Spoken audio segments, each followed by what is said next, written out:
There's a chance to seal it. It's done. It's Georgie Kelly.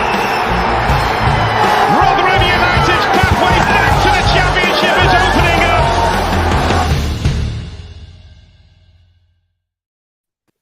up. Welcome to New York Talk. This is the Rotherham United podcast. Thank you all for joining us on another episode where there's not much Rotherham United stuff to talk about, but we'll find some. We will talk about the FA Cup draw, the exciting and thrilling FA Cup draw, which took place Monday, which we're all looking forward to now. We'll look back at England going through on Monday, trying to feel the bits of the World Cup stuff and what else we can find. Mick's back with us. How are you doing, Michael? All right, pal, you? I'm very good. Very enjoying the World Cup. And Kev Johnson's with us, not on Twitter at the minute, but Kev Johnson's with us in person this time. How are you doing, Kev? I'm all right, mate. I'm in Twitter jail. Yeah, you'll be nice to Lukaku from now on. That's what you got to do. Yeah, I know, mate. I've said a lot worse about him. Trust me. Yeah. Like I said, I've said in the last few episodes, there's not a great deal of Rotherham United stuff to talk about. We'll find what we can. But first of all, Kev, you're here, so let's talk about Legends Night. For everybody that's looking to go Friday evening at New York Stadium. It's going to be a great night. Just talk everything. Anyone who's not aware of it, I'm sure they are, but just tell everyone what's happening basically. And so it's come around really quick actually. It always seems like months ago when we were talking about it first mentioned. Obviously, the last one were a big success, so people asked for another one, which we've done. So it is happening tomorrow night. The legends who are coming, spoke to them all. They're all 100% coming. There's no dropouts. That would be concerned. So there's Alan Lee, which everyone wanted Alan Lee, and he's really looking forward to it as well. He's actually driving up from Ipswich and back down the same night. So is it? Wow. Yeah. Andy Monkhouse and Chris Sedgwick. Sedgwick lives in Sheffield, so he's not as bad. Andy's staying over, and obviously the usual guys, John Breckin and Ronnie Moore. Entertainment. A lot of people today have been lucky enough to receive the track what Lee McMahon's re-recorded. Yes. Mick loves it. I do actually like the new version. Bit cleaner, bit more grown up. I like it. Yeah. So he's going to be singing that tomorrow night with about 5 or 6 other songs as well.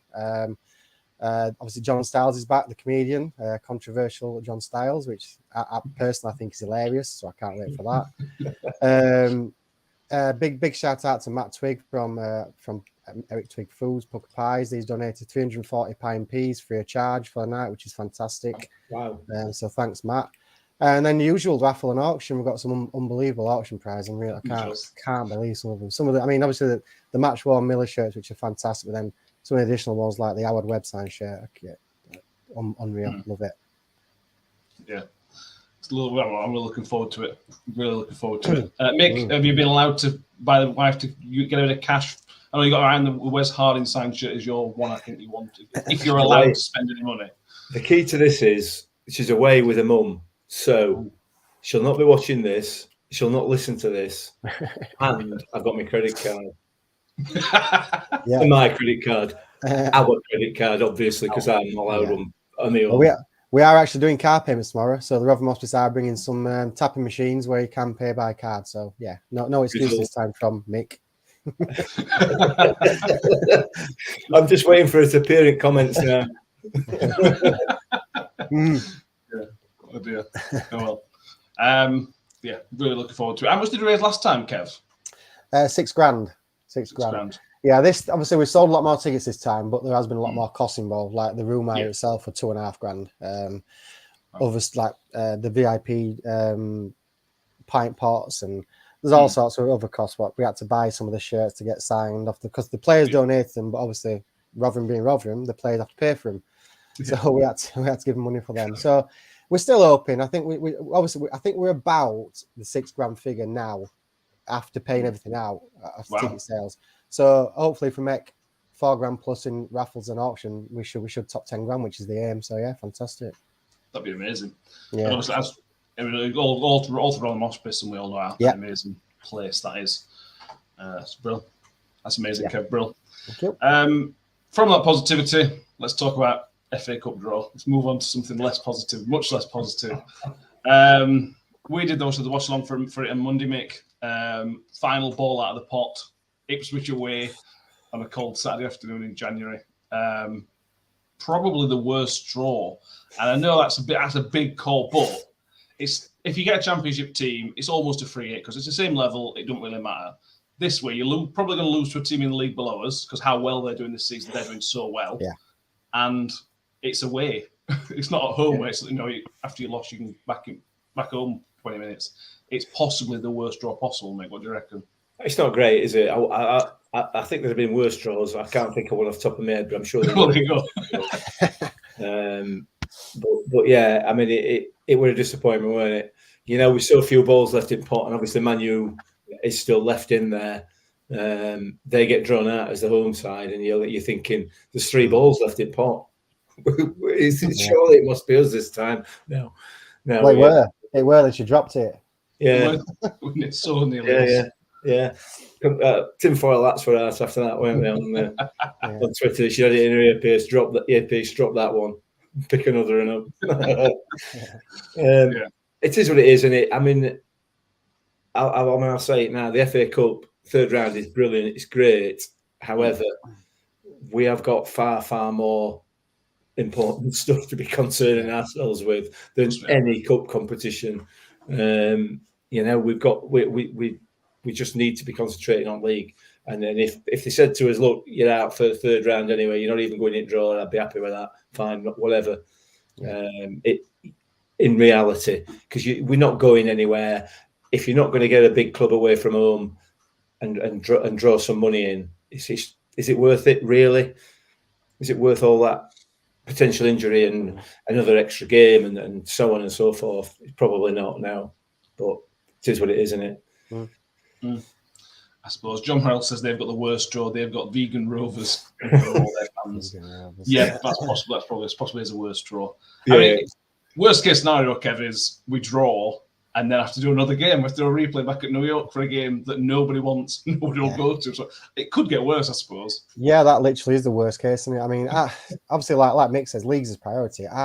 It's FA Cup, and we all love FA Cup, and it is a great, but do we field as fringe players? Do we give them a run out and think, do you know what? I'd not rather lose, but if we lose, so what? But yeah, it's Mick says worst possible draw. Well, worst possible draw of who was left in the last dozen or so names. Because I was getting really excited. I'm seeing, even Blue and Half lot from down the road, they were in there. Newcastle were in there. I'm thinking, come on, this is going to be good for us. I think Everton were in there. Yeah, they were. Yeah. Then that happened. Well, I think there were Reading and Watford left. Us, Reading, Watford, and Ipswich. And Ipswich weren't there. Yeah. But again, I'd rather have Reading or Watford away than Ipswich away. Oh yeah, true actually. Yeah, maybe it's not the worst draw. John Morell says didn't think there were replays anymore. Yeah, they still have replays in the third and fourth rounds. So first, second, third, fourth have replays. Fifth round onwards, no replays. Don't know why. Something to do with Premier League. Jurgen said they're not allowed them. Jurgen don't like them, so what Jurgen gets, what Jurgen wants, Jurgen gets. Absolutely. Okay. Obviously, our record in the FA Cup is horrendous. We're quite good at getting to the third round, though. I think when we're playing the first, second round, the record's quite good. But we haven't made it past the third round since 2001. Are you telling me that this is not the first proper round at FA Cup? Has there been some more before this? Yeah, apparently there's a few teams that had to play a few rounds before. Like for non-league teams and stuff? Yeah. Yeah. Go on, mate. Every time we talk about FA Cup, this comes. It's no less funny every time we mention it. I think the same teams are also playing during the World Cup as well. I think you'll find. Yeah, what's all that about? Yeah. I didn't realise there'd been some other football on. It was a pretty underwhelming FA Cup draw in general. I think Stevenage away to Aston Villa is probably the most romantic type tie you can think of. It was a lot of old Premier League games, a lot of Champions games. I'm sorry, it just amused me that anything that involving Steve Evans, you use the word romantic. The two things don't compute here at all. Yeah, that's a good point, actually. All right. To be fair, we're knocking, but he's doing a decent job there, isn't he? He is. Yeah, doing really well. Really well. Yeah. If anybody can do your job in League Two, Steve Evans will get you out of that league. Yeah, all the time. Yeah, 100%. We'll move on. So I can't think of anything more positive to say about the FA Cup. There were quite a few Premier League draws, weren't there? Yeah, Man U Everton will end up being a Premier League draw. Chelsea Man City. Chelsea Man City. That's one of those ties you go, oh, that looks great. And then you realise that they can change the keeper, change all defenders. And it ends up being a reserve game, doesn't it? Yeah, pretty much, yeah. But it gives somebody else a chance to get through. Later on, neither of them can win it. Only one of them can win it, can't they, I suppose? Yeah. Move on. Let's move on to some positive stuff from an England point of view. We'll talk about on this podcast just England talk this World Cup because it's going quite well. Mick, one of the most comfortable World Cup games England have had in quite a long time. I know it weren't amazing in the first half, but Wales could not have been less threatening unless they took a couple of men off, which they almost had that with Gareth Bale on the pitch. It was easy when it made. To be fair, let's cut straight to it. It was easy. Yeah, it was, and whilst I have no real affinity to Wales as a footballing nation, if I was a Wales fan, I would be so bitterly disappointed. Yeah. And not because we finished bottom of the group, because that could still have happened, but the level of performance that their so-called elite players have put in during the course of the competition has been appalling. And you mentioned Gareth Bale there. They played the first half with 10 men. And I'm not surprised he were taken off in second half. The thing that galls me a little bit or would gall me, I think, if I were a Wales fan, is that, he spouts off in the press about how committed he is to his country. And, he really sort of follows that narrative. And then as soon as he crosses that white line, he just can't be arsed. Yeah. He puts no effort in at all. He completely disappears out of games. And he's utterly ineffective unless you give him a free kick or a penalty. What's the point? What is the point of Gareth Bale? It seems he's injured. That's the story that seems to be coming out now. I don't completely buy it. No. But yeah, I'm not buying that at all. No, definitely not. No, I think he was just ineffective. I think he's past. He has been a fantastic player. All this rubbish I see on Twitter about when I'm allowed on the greatest British football of all time. What a cracker! Yeah, it's a bit much. Yeah, ridiculous. Must be a Welshman typing. That's all I can think. And even then, I don't think he's the greatest Welsh footballer of all time. No, British. Yeah, but he has had a great career, but he is past his best at that level, and he's been shown for that. Yeah, I agree. John Morell says Wales will be a better team without Bale and Ramsey. They need some youth in there, a bit more energy. I mean, they've got that Brennan Johnson. That Brennan Johnson, I like him a lot. But he couldn't play because Gareth Bale was taking up a slot, and he then obviously has a huge impact. I thought one of the things we'll talk about Wales for 2 minutes because it is funny. But for me, Kev, they played like underdogs. They reminded me a bit of Rotherham in the Championship sometimes. They played like they didn't deserve to be there, even though they did. They've earned the right to have a go. They're probably better than Wales, than America. Sorry, it might be. They probably are slightly better. They're definitely better than Iran. So to come out of that with 1 point I think it's genuinely embarrassing. I can't work out what they were trying to do other than hope that Gareth had a good game. Yeah, I think, and like Mick says, set pieces. That's where they thought they were going to get the goals from. But America surprised a few people. But I think I agree. I'd probably say if America and Wales play 10 games, I'd say Wales will come out on top personally. But they've been poor. They're like you said, they did look like there was no confidence running through the camera. Well, apart from when they're on camera telling everyone how they couldn't wait to send England home or anything like that. But then on the pitch, just didn't deliver at all. Like there were nothing going forward. Relying on Bale. Defense looked all over the show. Keeper, I mean, Hennessy before he got sent off, and then bring the other kid in. Nah, not at all. No. First attempt at a World Cup in 56 years, and that's what you present. It's quite embarrassing, I'm afraid. Yeah. But if you're going to spout, it also doesn't help spouting off, Mick. If you're going to spout off, you've got to back it up with a bit of effort and a bit of something. You can't spout off and just stay within your shell on the pitch. No, absolutely. And there were only half a dozen maybe at the absolute outside that looked like they had any quality.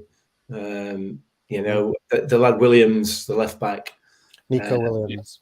Yeah, he's a player. He is some player, that lad. Yeah. And they, to be fair, they have got some good prospects going forward. There's no doubt about it. And and they should be qualifying for major tournaments with the quality that they've got. But the work rate, and I know it's something I bang on about a lot, but work rate was just not there from key players. Bale being the main culprit. Not acceptable. Work rate anybody can do. You know, you don't have to have any talent whatsoever. You can work hard. If you've got the talent but don't work hard, that's just an absolute outrage. It's a footballing outrage because you've got anybody can work hard. You've got to utilise that talent, and if you're so committed to your cause, it's inexcusable not to be putting 100% in.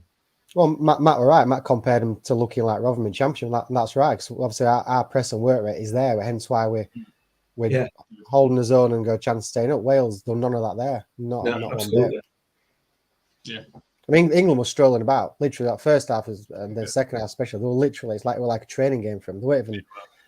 Everyone moaned about the first half a bit quiet, but they didn't have to do anything. You know, they didn't have to defend anything. Like Wales didn't have a shot. I don't think Pickford touched ball first half. No, you're right. It was just so easy. And I think I maybe caught England off guard a little bit, to be honest with you. I think they were expecting a little bit of fire and a little bit of a battle, and they just didn't get anything. I wonder. I think it maybe took them a bit of time to sort of adjust to it. Andrew tells Wales' last 15 results actually look something like this. Last win, lots of things, which by sheer coincidence is also the name of the village Gareth Bale's dad was born in. Very good, Andrew. Like that. Yeah. Very good. Let's give some praise, Mick. Praise the English. Like we mentioned, particularly the first half, it was probably too easy. We talked pre-tournament about Gareth Southgate. One of his issues is changing things in game tactically. Even mind the amount of tactical change. It cost against Croatia, Italy, blah, blah, blah. We've covered that. He made a tactical change in the game. I know it's only Wales, but to switch those two players on the wide areas, Foden and Rashford, almost instantly worked. And they weren't bad in the first half, but he deserves a lot of credit for the abuse he's got. He deserves a lot of credit, and he has got it, to be fair, for the changes he made, starting 11 and the changes in game. Yeah, I mean, it begs the question why they were on opposite sides in the first place. You look at Phil Foden, and he's not an out-and-out winger. He's not a player that's going to pick up the ball and run at players. That's not his game. So to put him in a position on his weaker foot where his only option to cut inside is to run at players doesn't really make any sense. I don't know whether he's seen something in the Wales defence that made him feel that was an appropriate way of doing it. But the difference when he swapped over was significant. But it's good to see Foden in there, and I know there's been a lot of Twitter clamour and everything else about him, and a lot of nonsense spoken as well. But he is a quality footballer and has the potential to be one of the best in the world as he gets some experience. But he does need that experience, and he needs that experience at this level in major competitions. He's not a player who's going to let you down for me. He will always create something in a game. He will always find himself in the right position because he's a natural. So he should be one of the first names on the team sheet for me, despite his age, despite his inexperience. Likewise with Bellingham. I thought Bellingham on... Say again? Bellingham were good again on for me, he were man of match. Yeah. A lot of the work that he does is kind of did in this particular game is the unglamorous, link up play, and I thought he was outstanding, Bellingham. But yeah, he did change it, and he changed it for the better, didn't he? With swapping Foden and Rashford across. So yeah, I think he'll do it again. I think that John Morrell just typed in out. I think he's bang on. I'm about to say that. I don't think Foden will play the next game. Really, or Rashford. I know he scored 2 and whatnot, but he'll revert back to that for me. Maybe bring Henderson out as well, and might give Grealish a start. Who knows? I don't think we need, especially not against someone like Ecuador playing, isn't it? Ecuador? Senegal. Sorry, yeah. Someone like Senegal. Obviously, they're athletic. These African sides are athletic teams. Yeah, they are. Jordan Henderson cannot play against Senegal, surely.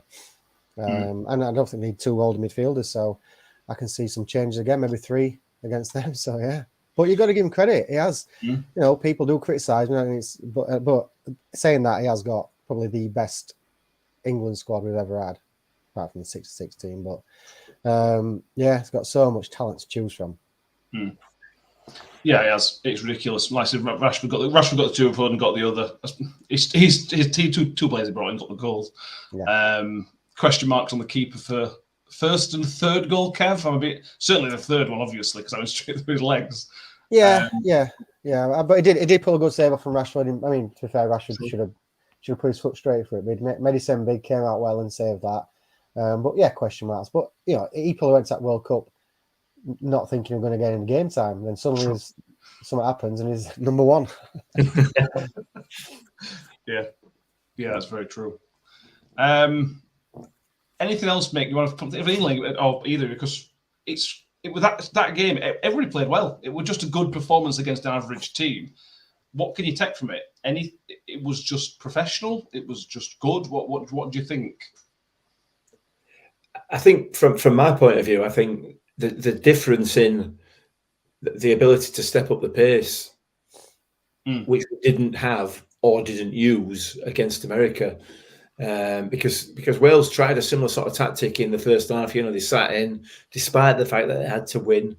They sat in trying to put 11 men behind the ball, but we were able to move the ball a lot quicker.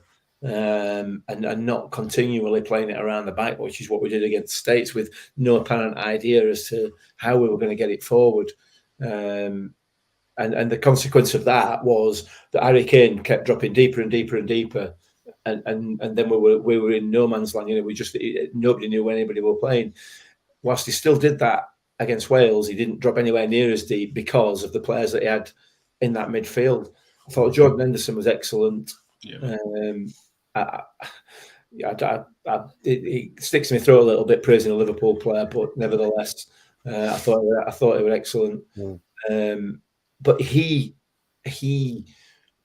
sort of ran that midfield. He's clearly a captain. He's clearly a leader on the pitch, and he would have in none of this passing ball around back, and then he would trying to get the ball forward. So that was the difference. It's just more urgency movement, getting the ball forward. We need to be doing that constantly because we are very, very dangerous going forward. Yeah. Well, we did it against Iran, and it worked really well. And I think the USA game again, Southgate got absolutely slated on social media for his selection and the way they played. But it to me, it looked like he knew what he was doing.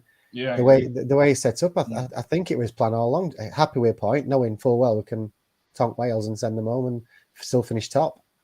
It just allowed a bit more freedom, didn't it? None of the Wales game, they didn't have to go out and win the game. They could just sort of relax and play their own game, and obviously ended up being a win. But it just took point in the second game, win the first one, point in the second one. It just takes a bit of pressure off the players rather than the fans. We all get a bit epped up anyway, don't we? Shelley says, "What about Harry Maguire in an England shirt? It's like an alter ego." Kev, it's crazy. It's like a different person that plays at Man U at England, because for England, he has his moments, but in major tournaments, certainly, he's sensational for England. I think it goes back to what we're talking about, Gareth Southgate. For some reason, he knows he's got a manager who believes in him and trusts him what he's doing. Whereas obviously Man United, he's not had that. And it's different, I know, when you got 75,000 screaming summers. Yeah. But no, it is. You can't. You're right, Shelley. He's absolutely fantastic. You know, he's Mr. Reliable. You know, if he puts that England shirt, he's going to give you 100% and be brilliant. And he's like it every time he plays for England. You can't knock him. But Man United, wow, he's got to leave. He needs to go to Leicester or somewhere. Go back to Leicester and sort them out. I agree. Yeah, needs to get out of there. Yeah. Paul Brooks says there was a sequence of back heels before Phil Foden's shot was immense. If he scored that, the build-up would recliff for years. I think we're at Bellingham in the first half, where it was just a few flicks and that. It was just something else. They didn't really score. I think Bellingham flicked it, then Foden flicked it around, then Bellingham did another one and came in, and it was brilliant. You're right, it would have been not very England-like, is it? That type of thing. It's weird. It's weird watching us do that. We were playing Wales though, so it don't really matter. True. Good point. So that means Senegal next, Mick. They obviously got through a comfortable group. Obviously Qatar, Ecuador, and Holland in their group. I would have preferred to play Senegal over Ecuador, to be honest. With Ecuador scare me a bit with their pace and how attacking they are. I think we still probably beat them. I don't think Senegal defended particularly well, conceded against Qatar, for example. The missing Mane, which is obviously huge. It should be relatively comfortable, shouldn't it? Oh God, now you've said it, haven't you? Yeah. I love watching African sides play. They play with passion, with fight, with freedom, and they're aggressive as well. You know, they play football the way it should be played for me. But defensively, traditionally, a lot of the African sides tend to be a lot weaker. So hopefully Senegal will fit that traditional mold. You know what I mean? I've not seen a great deal of them, if I'm completely honest with you. But it should, like you say, be a comfortable game for us. But it's the World Cup. It's the last 16. You know, all these players on both sides, but particularly the non-English players, the Senegal players, and whoever else we play, are looking to make a name for themselves, aren't they? You know, everybody wants to get in the Premier League because it's where the dosh is. So they're going to be putting on. They're going to be giving it everything. Certainly more so than Wales did. So it's going to be a different game, and it's going to be a tough one. But we should be all right. We should be. But it's England. Yeah, they are. They've got some quality. They've got some quality in the team. Obviously, Mendy and nets, and they've got a couple of other Mendys, but I think one's a midfielder, one's a defender. Then Koulibaly at back, he's a great player. Ishmael Sarr, I mean, how he's playing in still for Watford, I don't know. Yeah. And there's that kid who had worst game of his life against us 2 weeks ago in Dai, whatever they call it. I mean, Sheffield United striker. Yeah, he's playing for him. But they've got some good players. But and they're going, you know, we know what they're going to be like. An African team, they're going to be fit. They're going to be aggressive. We know that, but we should have too much quality in that team to struggle against them. We said this about Cameroon in 1990, and that were a bit of a twitcher. Yeah. I don't remember that one, Mick. Sorry. I do, Mick. I remember it. Yeah. Not going to do dancing corner though. No. Yeah. I think this is the furthest Senegal have got in a tournament since they beat France in 2002. France were the world champions at the time. So this is obviously a decent Senegal team, certainly by their standards as well. So certainly nothing to take lightly. But again, I agree. I think we'll have far too much for them. Power One UK says it's England, nothing is comfortable. Power One UK says, yeah, we said the same about Iceland. Yeah, we did, but this is a different England, Mick. This isn't Roy Hodgson's England. Yeah. I may come back to eat these words on Sunday afternoon, Sunday evening, but this is different, isn't it, now, from our point of view? In terms of the quality in the squad. And the management and the style as well. Well, let alone putting to one side the management and the way that the management and coaching methods have improved since then. You know, the quality is far superior to what we had at that time. And we're not playing a team that's got Carrie Arneson in, always, so we should be all right. True. I think it's the stage of the tournament as well now. Obviously, you know, the USA game, we could afford a slip up, so we sat back a bit. The Wales game, you know, we could have lost 3-0 and still gone through, so there weren't as much pressure on. Whereas this is knockout stages. They've got to be at them from first minute. They've got to. There's no sitting backs. Against a team like that, if it's 0-0 at half time, they're going to have more belief than we are, and fans will be on them. And they've got a totally different stage at tournament. Yeah, it is. There were a stat on Sky Sports. I think Southgate's won six knockout games whilst England manager. England have only won 7 knockout games ever without Southgate. Without him. So he's almost got me. Yeah, his knockout record's incredible. And well, we could sit here and praise him all night, but if we lose on Sunday, we won't be praising him. He'll be looking for another job, I'm sure. He will. Yeah, he will. Well, let's put a couple of predictions in. Mick, we got ours wrong, but we said we'd win on the day, but we didn't win. Mick, go on, give you first for Sunday. Oh, it's a knockout game, isn't it? I don't know, mate. I'm gonna. 2-1 England. 2-1. unnecessarily difficult that would be. Yeah, well, 2-0 England. It's more like it. I'll go 3-0. I think it's going to be relatively comfortable. Yeah. Yeah, there we go. Kevin, I know you're not going to stop with this a whole night. You're going to stop with a bit longer, or you do you need to Yeah, I'm fine, mate. I'll stay. Sorry. No, cool. Let's talk about other World Cup stuff, because we need to chance to laugh at Germany, to be honest with you. Germany find themselves... This is one of the shocks. We had a lot of shocks this tournament, Mick. But Germany going out of that group and Japan winning the group that had Germany and Spain in is just sensational. I just love it. It's just the Japanese, after they won that game, they're just celebrations, what the World Cup's all about. It's just beautiful. Japan what teams like Japan are what the World Cup's about. They are, aren't they? Yeah. You know, because again, they're another team that just play with like they're enjoying it, like they're having time of their lives. You know, they don't appear. I know they do, but they don't appear to take themselves too seriously. Again, like the African sides. So it's great to see these countries progressing against proper quality opposition. Let's make no bones about this. In the group stages, Japan have beaten Spain and Germany. Yeah, I mean, let that sink in for a minute. You know, so it's brilliant. It's fantastic. I mean, I'm glad Germany are out, and I'm only glad because it means it's a major side that we won't have to face at any stage. And obviously, our history again playing against Germany is not exactly littered with fantastic results, albeit the most recent one weren't too bad, and the one 60 odd years ago weren't bad either. But in between times, it's been dire. So it's good to see them out. I would have liked to have seen Spain go out at their expense, to be honest. And Spain are very, very lucky. The only saving grace for Spain is that they managed to bang 7 in that first game. Otherwise, they'd have been on the flight home. So, but yeah, it's another couple of shocks, isn't there, in that group with Japan? So fantastic. There was 3 minutes, I think, where Spain and Germany were both out when Costa Rica were winning. It was literally 3 minutes. It didn't last very long, but it's been. We have to find with these group stages in previous tournaments.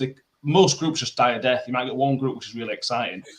Yeah. Almost all these groups, except England's really, it's been really exciting. The last game's been something on it and up and down. It's been a really good tournament so far. It has, and you're right. Like I said, normally there's 2 teams that are flying away with it, and the last game's irrelevant. But every game, I think, there's been something on it in turns. And it's been brilliant to watch. I'm a bit stuck. Things do it at 10 and 1 o'clock now, but I'll get by. But no, it's been great. Been great to watch. There's been some shocks, like we were saying, Japan. Their standard of football has been getting better and better over years, but to beat Germany and Spain in a tournament is pretty. I'd rather be playing Germany than Japan. Put it that way, if we ever do either of them. Yeah, I agree. They play Croatia in the next round. To win your group and play Croatia at next round is not very kind, to be honest with you. But it could be worse. It could be Morocco having won your group, having to play Spain in the last 16. Yeah. So it's ups and downs. We got a comment here, Mick, from somewhere saying biggest disappointment. John Morrell says biggest disappointment. Would you say it's Denmark, Belgium, or Germany? I think you would probably say Denmark, Mick Berryman. You've picked them as the dark horses. It's the only reason that's the biggest disappointment for me, because I picked them as dark horses, and they were just dark, weren't they? they were either dark or horses, but they weren't dark horses. Do not put that on Twitter. No. Yeah, I don't want to week in bit of jail for that. They were poor, but biggest disappointment, I think. Well, I mean, the obvious answer is Belgium, isn't it? Yeah, absolutely. The obvious answer is Belgium, because they have just been absolutely dire. And to say that game today against Croatia, to say that they had to win. I mean, they were just awful.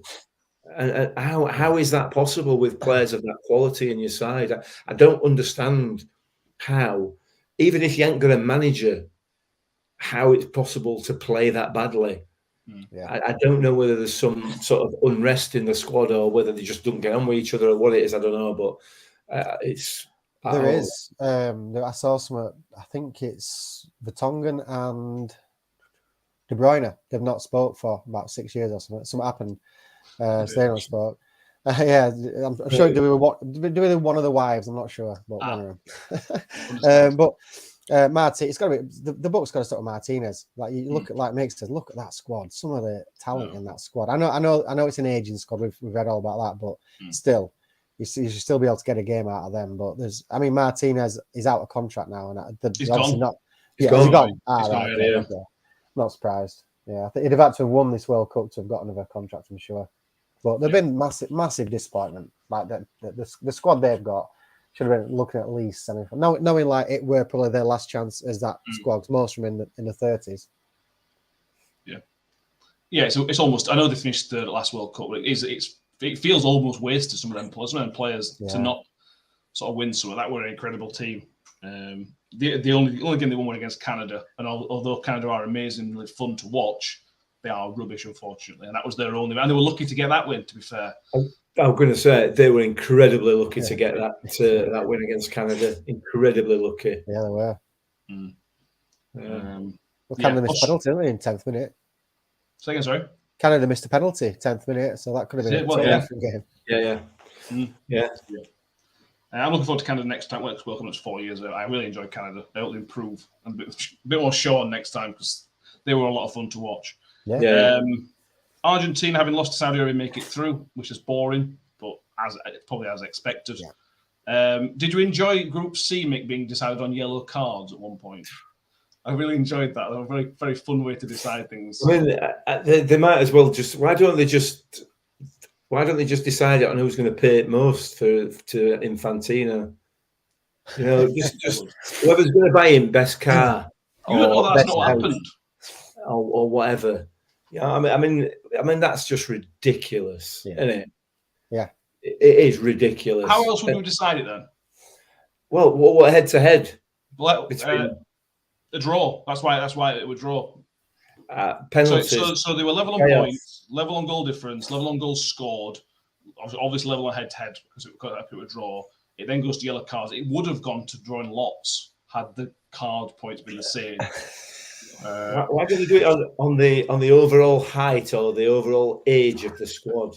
I mean, it's just as relevant. Imagine going out in the World Cup finals too. Most yellow cards. Crazy. There's got to be a better way. Somebody put on Twitter, I think this would be a good one, Cal. I'll give it to you.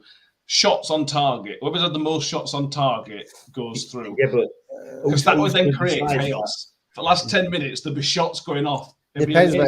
If Sky Bet's monitoring the shots on target, there'll be no pay out. That's true, actually. If you get bookies monitoring, that's it. There'll be no shots on target throughout the whole tournament. No, I think Mick's right. The only way to do it. I mean, it's not like like between Sunday's game and the next game, there's 6 days. So it's not like they've got time. They could have a game. They have to have a shootout game. They have to. There's no reason why they couldn't fit a playoff in. No, definitely not. I mean, they've been playing 4 games a day. How many groups is there? Yeah, 8. So if by any freak of coincidence that every single group were in that situation, which is never going to happen, you could still have 2 days of playoff games. Yeah, definitely. Yeah. So I mean that's that. Yeah. I'm more interested in a penalty shootout. So instead of having a full 90-minute playoff game, just get them together for a penalty shootout. Yeah. Strange. I think it's a great idea. Think of that, it'd bring in more viewers, more sponsors. They'd get even more money out of it. Would you buy a ticket for it to go and watch it? Oh, yeah. but people over there at World Cup would, the supporters would. If you're over in Qatar and England are in that situation, are you going to buy a ticket? Of course you are. You're going to go, aren't you? You could even do it as a precursor to another game, couldn't you? Yeah, definitely. I don't know why we're helping FIFA with logistics here, but there we are. A lot of fun. Australia made it through as well, which is quite entertaining. Well done to those. I should just. Danny's not with us tonight, but I'm going to drop him in this anyway. Danny picked Qatar as the dark horses. they go out with the worst record of a host nation ever at a World Cup with 1 goal and 0 points. It's not very good. Who did you pick, Matt? I picked South Korea. They do only have a point at this stage, but they aren't out yet because only by the fact they haven't played. They play Portugal tomorrow, basically needing a win to go. Well, there's no chance. Portugal through though, and Ronaldo is apparently injured. Yeah, because did he snap a piece of his hair follicle off trying to claim that goal? I think he might have done. Yeah. Did they actually give that? They gave that to Fernandes, didn't they? I think they have done. Yeah, they use that ultra edge type technology, didn't they? In these magical footballs. I mean, Piers Morgan said Ronaldo's goal, so I think we're going to get him.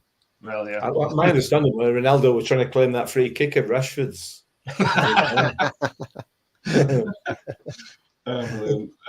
John Morell says this is back to Germany. Apparently, Germany had an XG of 6.08 tonight. That's brilliant. That is really, and he's still gone out. Yeah, 6.08. Wow, I like that a lot. Wow. Yeah. Well, there's another way of getting teams through instead of yellow cards. Well, yeah, exactly. Yeah, because that's statistic based. Definitely, yeah. It's better than yellow cards. Definitely, yeah, definitely better than yellow cards. Mick, do you want to have a bit of a VAR rant? The offside today, I think it was Croatia.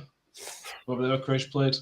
I'm still not sure, to be honest with you. I still don't completely understand the rules on that one, to be honest with you. But I thought I'd let you have a go because...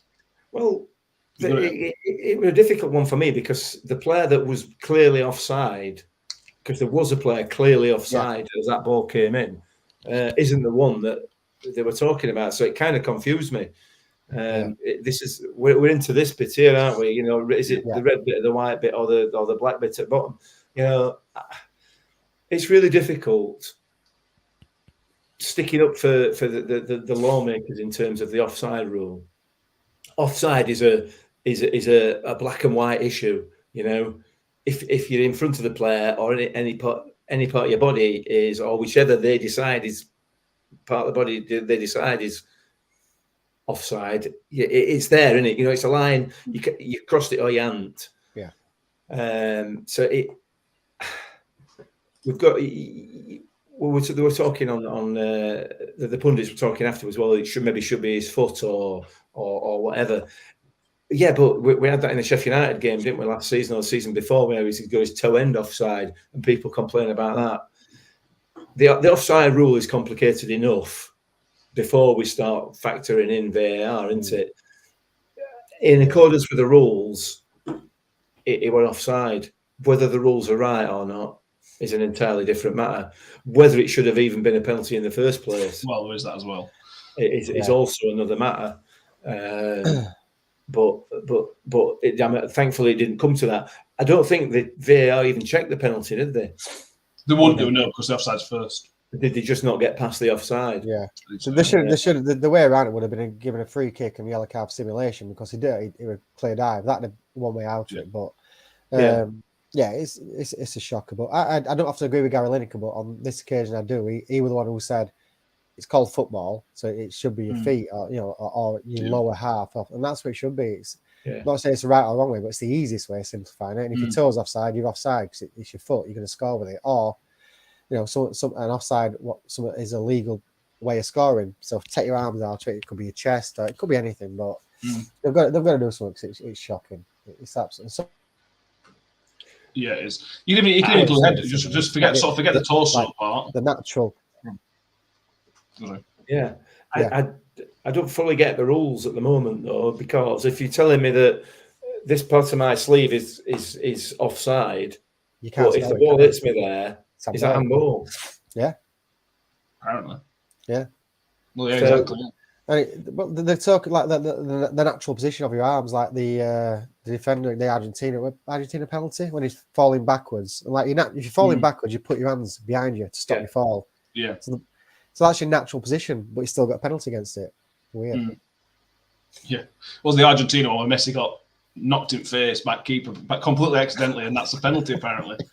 That just sums up VAR because the referee's not giving it, and And if you get the opportunity to watch it back, you can see the referee at the VAR machine is clearly having a debate about this, because I don't think he wants to give this. I genuinely don't think that referee wants to give it. Who does want to give it? Well, I mean, it's ridiculous. It's utterly ridiculous, because essentially the keeper's gone for the ball. Chesney's gone for the ball, and he's caught him. Yeah. So are we saying then that if when there's a tackle and you get the ball and then you touch and that's all it was, touch another player, is that then a foul? Because it's the situation is exactly the same. I felt like I think I put it on Twitter. I don't know at the time. Soz Kev. The VAR threw that referee under the bus for me, because they put in a position where he had to give it. And I don't. Looking at him, looking at the way he was, his expressions and his sort of body language while he was talking and looking at that footage, he didn't want to give it. No, I think he was pressured into it. Well, look at the Saudi Arabia England game. No, the Saudi Arabia. Sorry, the England's first game, we won 6-2. The Harry Maguire penalty. I mean, you couldn't see a more stone wall, but that never even went to review. In fact, VAR did look at it. Well, they didn't send the referee to look at the screen. Then the other guy goes, I know it's irrelevant because the game were over, but crazy. Yeah, it is. Yeah. Overall, the referees have been excellent, I think. I really do. There's been a couple of dodgy decisions, if you like, but you're always going to get that. But not that many. I think the referees on the pitch have been absolutely top notch, and they should be. It's a World Cup, I accept that, but I think VAR has just embarrassed itself again. And when you look and see 6 or 8 people in there, that's your problem. Oh, there's like 4 that show you of the show, and then there's like 4 more in there. I think there's about 8 video assistant referees in there. It's crazy. That's the problem. Yeah. You need one. Absolutely. Yeah. Especially now offside's half automated as well. There's no need for an offside referee, really. No. John Morell says it's a new rule. I've never heard of a penalty that can be given for a thumb brushing against a player's fringe. Yeah. I think even Messi were embarrassed by it, weren't he? Yeah. You look at to be fair to England, that's not how England use VAR. So that I don't still think that would be given in the Premier League as an example. No, we have our own problems. Anyway, well, that's going to change as well, though, because Howard Webb takes over the Premier League. VAR. It does. Yeah, I'm looking forward to it. It'll be interesting to see how it impacts the lower league. I think Premier League is fine. I think Premier League standard referee is pretty much good. They're pretty solid. There's VAR issues. The level that we've talked about this a lot with Championship referees and League One referees, there's major issues. And I suppose that it comes from the feeder. There's not enough referees coming up, I suppose. He's got a big job on his hands, though, hasn't he? Massive job. Yeah. Right, I'll finish on mentioning the fans forum that's the club putting on next week. Come back to Rotherham and bring some see what we can think of interesting stuff to bring from that. Danny will be there for us, tweeting out what he can do with there. Mick, first of all, is it a good thing? Is the fans forum a good thing? It's got to be, hasn't it? It's got to be. Anything that generates communication between the club and the fans has got to be a good thing. So yeah, no question about that. And it gives the fans the opportunity to put their questions to the board, to the chairman, to the manager. It has to be a good thing.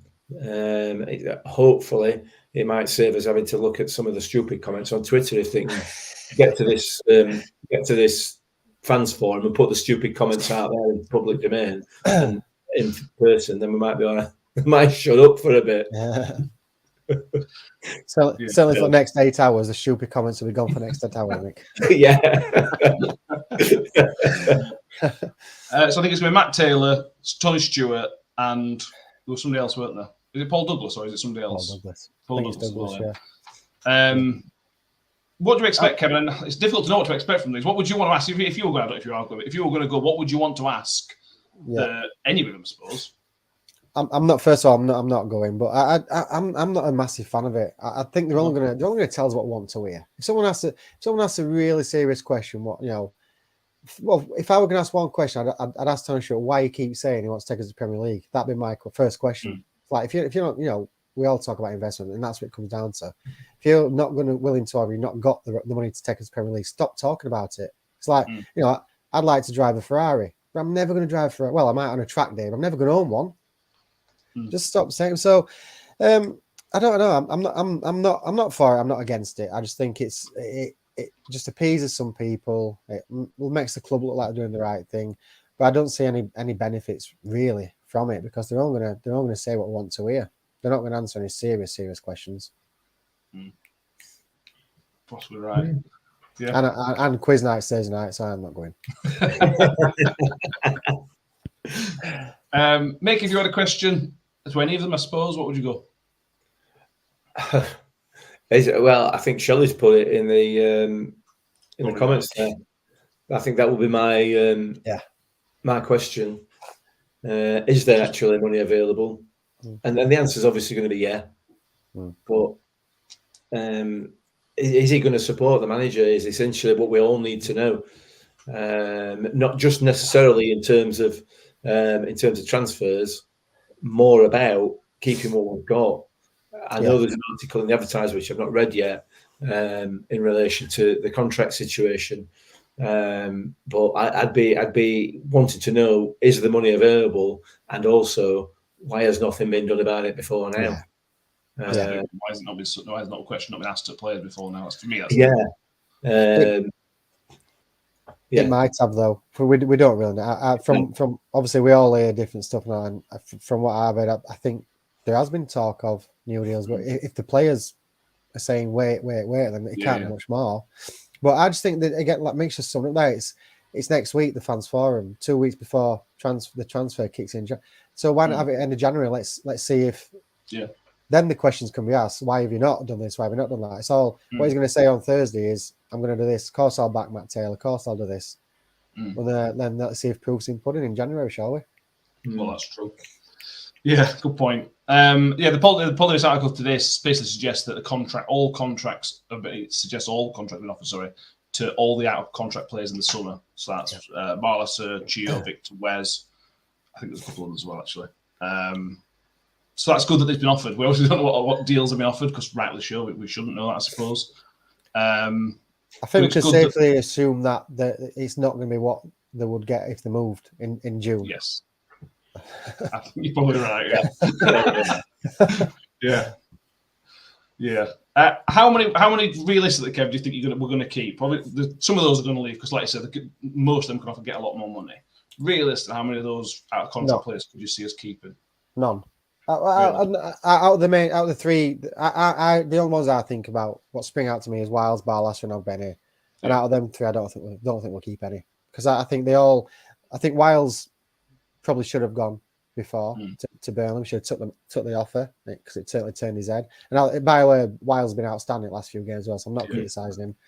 And I think Ogbene believes, and he probably should be playing at a high championship team or even higher. And I think Barlaser, as much as he loves the club, he also knows if we're offering 10 grand a week, he knows somebody is going to chuck 15 or 20 at him. So I don't think we'll keep any, sadly. Fair enough. To be honest with you, I probably agree. I wouldn't be surprised to see Wilder go in January. There's no point selling Barlaser because the 40% selling clause to Newcastle is pointless. We might get £1 million with 600 grand in it, so there's no point. That's worth a gamble to keep him. If someone's willing to give us $1.5 million for Wiles, then snap, it's gone for me. Reinvest it. Yeah. Mick, any other? I think I actually going to agree with Kev that all three of us may be off. Wes and Victor as next down the list. Could you see them two potentially staying? I'd love to see them both stay.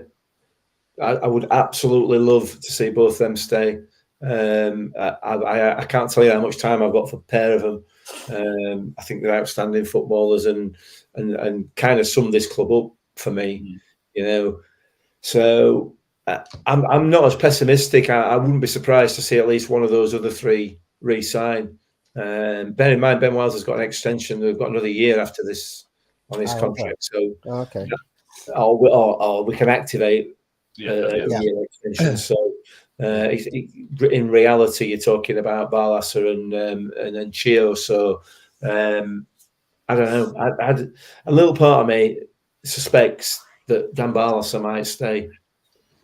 Don't know. I've got no. If we stay up, I think we've got a half decent chance of keeping him. If we go down, they're all gone. All 5, they're all gone. But I think staying up gives us a fighting chance of keeping 1 or 2. Yeah, definitely. Yeah. Chio, I'm not so sure. Chio, for me, Barlaser's one you do everything to keep over Chio. I know Chio's an amazing player, but you could build if you could convince him to stay, you could build everything around Barlaser for 5 more years or whatever it needs to be. Everything can move around him if you can convince him. Yeah. So I think if he leaves, it will be down to money. That's it. Yeah. And you can't blame him, but you can't fault his love for the club, his family's love for the club. It's brilliant. So and I think he'll leave with a heavy heart as well. Yeah. Yeah. As long as he don't go down to blue and white in Sheffield, we'll be fine. Wow. We don't want to say never anymore. Few comments before we finish. John Morrell said, anyone who hasn't signed a deal and ran out in the summer, none are staying, it doesn't make financial sense for them. Said the same about Smith and the other lad last summer. Ended up being right. Powerway UK says, Ogbene may stop if he thinks he's still going to be playing up top. Possibly. Shall I FC finish on 2? Lose all 3 would be a big loss. We've lost players before, but it feels different. Victor is another one. Not saying throw the checkbook at them, but at least make them a decent offer. Yeah. What's a decent offer though? Championship football. What's a decent offer? It's it begins with 1 and a 0 and add some more on top of it for a decent offer. In this league, it does, yeah. And we're not going to do that, are we? For most of them. Yeah. No. You never know. We can live in hope. Yeah. Right, we're going to end there. So thank you all for being with us on YouTube, and if you are listening audio, thank you very much. We will be back on probably Monday because England plays Sunday, so I'm not recording Sunday. What's the matter about that? Please subscribe on YouTube if you're already. iTunes, Spotify, wherever you're listening. Please do follow us. And if you're Spotify have wrapped for the year, so if we're one of your top listen to podcasts, let us know. We're a few people already. Let us know. Thank you all for just listening to us throughout the year. Kev, thank you for coming on, and thank you for doing Ladies and Legends Night and things like that. Also, hospice is the big winner, isn't it? That's definitely, 100%. Can't wait. Hopefully, I'll see everyone there tomorrow. Yeah, absolutely. Cannot wait. Mick, bring your credit card.